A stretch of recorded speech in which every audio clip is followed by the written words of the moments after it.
Mummy તૈયાર તો થઈ જા, છોકરા વાળા આવતા જ હશે. હા તો છોકરા વાળા જોવા આવે તો મારે તૈયાર થવાની શું જરૂર છે? મને કઈ એવા દેખાડા કરવાનો શોખ જ નથી. ના તમે તો પ્રેમ કરી જ લીધો જ ને. એ હજી આમનામ પડી છે. હાલ જલ્દી તૈયાર થઈ જા, છોકરા વાળા જોવા આવે. જો તો તૈયાર થઈ ગઈ, હાલ ફટાફટ. ખરેખર હો તમારો પ્રેમ તો આંધળો છે, સાબિત કરી દીધું. તે મોઢું તો જરાક જોઈ લેવાય ને, કેવો કાળો છે. તું અમાર કેવી રૂપાડી ને ઈ કેવો જરાય જોડી જામે એવી જ નથી. મને તો જરાય છોકરો ગમતો જ નથી. કાળો નો કહેવાય, થોડોક વધારે પડતો ગોવર્ણ છે. અને કાળા છોકરાઓ તો કેવા અસલ નમણા લાગે. અને આટલી નાની ઉંમરે છોકરાને ટાલ પડી ગઈ, કેટલી ઉપાધિ હશે ને જીવનમાં. તને શું ખુશ રાખશે કહી દે લે મને. ને ટાલ પડેલું તો બહુ સારું, તો સુખી વ્યક્તિની નિશાની કહેવાય. મને તો છોકરો ગમ્યો. મમ્મી અને સેલેરી સારી છે. હા તો પૈસા તો આજકાલ બધાય કમાઈ લેતા હોય. પૈસાથી શું થાય? સંસ્કાર જોવાનો હોય. સંસ્કાર પૈસા તો થોડા ઘણા ઓછા હોય ને તોય હાલે. અને છોકરો કમાય એ બહુ સારું છે. અસલ સુખી સંપન્ન ઘર છે.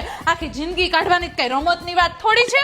અને મમ્મી સંયુક્ત કુટુંબ છે તો સારું ને. શું સારું? સંયુક્ત કુટુંબમાં કેવી રીતે રહેવાય ખબર છે તને? એટલા બધા જણા હોય અને બધાયને સાચવવા પડે. ઘરમાં કાંઈક ને કાંઈક મતભેદ થયા રાખે, કંકાસ થયા રાખે. એટલા જણાવે તું તારી રીતે મોકળાશથી જીવી જ નહીં શક. જોજે તું.